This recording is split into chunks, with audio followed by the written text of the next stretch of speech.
अस्सलाम वालेकुम। Last video में हमने ट्रांसक्रिप्शन का प्रोसेस देखा था इन प्रोकैरियोट्स, और इस वीडियो में हम देखते हैं कि यूकैरियोट्स के अंदर ट्रांसक्रिप्शन कैसे होती है। ठीक है, तो ये मैं ऑलरेडी बता चुकी हूँ कि ट्रांसक्रिप्शन का क्या मतलब होता है। डीएनए से आरएनए के बनने को हम ट्रांसक्रिप्शन कहते हैं।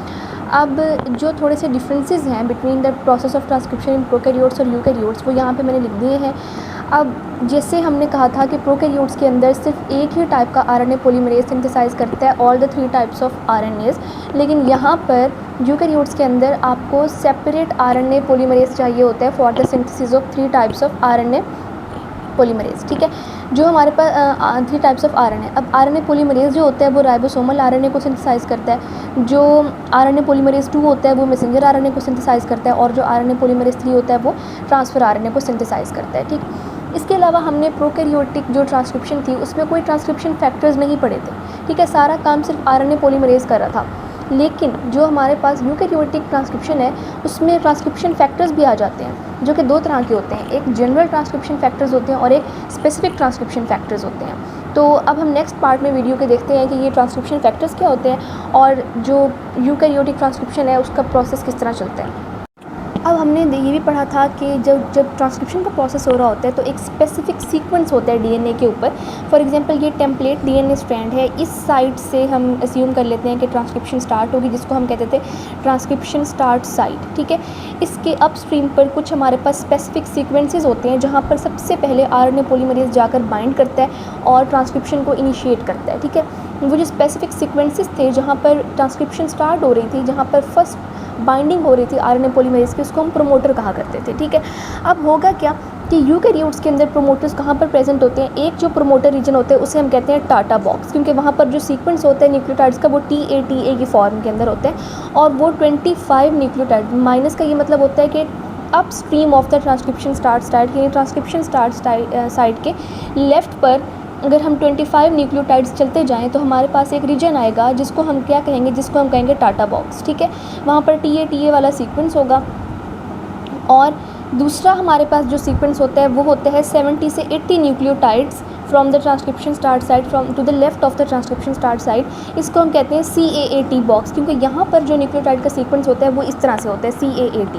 ठीक है, तो ये 2 रीजन्स हैं यूकैरियोट्स के अंदर जो कि प्रोमोटर के तौर पर एक्ट करते हैं, और यहाँ पर ट्रांसक्रिप्शन फैक्टर्स जाकर बाइंड करते हैं, क्योंकि यूकैरियोट्स के अंदर ट्रांसक्रिप्शन फैक्टर्स ही होते हैं जो बेसिकली आपकी ट्रांसक्रिप्शन की इनिशिएशन करवा रहे होते हैं। अब हम देखते हैं कि इन ट्रांसक्रिप्शन फैक्टर्स का क्या क्या काम है। ये लिखा हुआ है कि ट्रांसक्रिप्शन फैक्टर्स जो होते हैं वो ट्रांस एक्टिंग होते हैं। अब ट्रांस एक्टिंग का क्या मतलब है, अब ये देखें कि ट्रांसक्रिप्शन फैक्टर्स खुद भी एक प्रोटीन होते हैं, उनको भी किसी जीन ने बनाया होता है। अब फॉर एग्जांपल ये एक जीन है और इस जीन से हमारे पास एक ट्रांसक्रिप्शन फैक्टर बना है। अब ये जो ट्रांसक्रिप्शन फैक्टर बना है ये जाके किसी दूसरे सेल के अंदर किसी डीएनए के ऊपर जो भी एक जीन होगा उसके ऊपर जाकर ये अटैच होगा और उसकी ट्रांसक्रिप्शन को इनिशिएट करेगा, यानी किसी दूसरे जीन की जाकर ट्रांसक्रिप्शन को इनिशिएट करेगा। ये मतलब बना किसी और जीन से था और ट्रांसक्रिप्शन किसी और जीन की करवा रहा है। ठीक है, तो इस तरह के जो ट्रांसक्रिप्शन फैक्टर्स होते हैं उन्हें हम कहते हैं ट्रांस एक्टिंग। अच्छा, दूसरा इसकी फॉर्म होती है सिस एक्टिंग। सिस एक्टिंग का क्या मतलब है, जिस ये जीन से बना है उसी डीएनए स्ट्रैंड के जो एक और gene is a part of DNA. ठीक है, जिस ये डीएनए स्ट्रैंड के जीन से बना है उसी ही स्ट्रैंड की ये ट्रांसक्रिप्शन को इनिशिएट करवाएगा, उसी स्ट्रैंड के ऊपर ही एक्ट करेगा जहाँ से ये बना है, तो उसको हम कहेंगे सिस एक्टिंग। ठीक है, तो ये डिफरेंस हो गया सिस एक्टिंग और ट्रांस एक्टिंग के अंदर। अच्छा, अब हम लोग यहाँ पर ना कुछ याद करने की बातें हैं, MCQ पॉइंट ऑफ व्यू के लिए बहुत इंपॉर्टेंट बातें हैं कि कौन से ट्रांसक्रिप्शन फैक्टर्स यूकैरियोट्स के अंदर क्या क्या काम करवाते हैं। ठीक है, इनको आपने अच्छे से याद कर लेना। ट्रांसक्रिप्शन फैक्टर 2D क्या काम करवाता है, प्रोमोटर को रिकग्नाइज करता है। ठीक है, एक प्रोमोटर रीजन होता है, जैसे हमने प्रोकैरियोट्स के अंदर पढ़ा था कि प्रोमोटर रीजन को सिग्मा फैक्टर रिकग्नाइज करा था, लेकिन यहाँ पर कौन रिकग्नाइज कर रहा है यूकैरियोट्स के अंदर, ट्रांसक्रिप्शन फैक्टर 2D। जो ट्रांसक्रिप्शन फैक्टर 2F है वो क्या कर रहा है, वो कर रहा है brings the RNA polymerase to the promoter site, RNA polymerase को प्रोमोटर साइट के ऊपर लेकर आएगा। ठीक है, अब 2 काम हो चुके हैं, एक तो प्रोमोटर रीजन की रिकग्निशन हो चुकी है और दूसरा काम यह है कि आरएनए पॉलीमरेज को लेके आया जा चुका है प्रोमोटर रीजन के ऊपर। जो हमारे पास ट्रांसक्रिप्शन फैक्टर 2H है इसके 2 काम होते हैं। ठीक है, एक तो इसकी हेलिकेज एक्टिविटी होती है। हेलिकेज एक्टिविटी क्या करती है, डीएनए को मेल्ट करती है। डीएनए को मेल्ट करने का क्या मतलब है कि डीएनए के जो 2 स्ट्रैंड्स हैं उनको एक दूसरे से अलहदा करती है।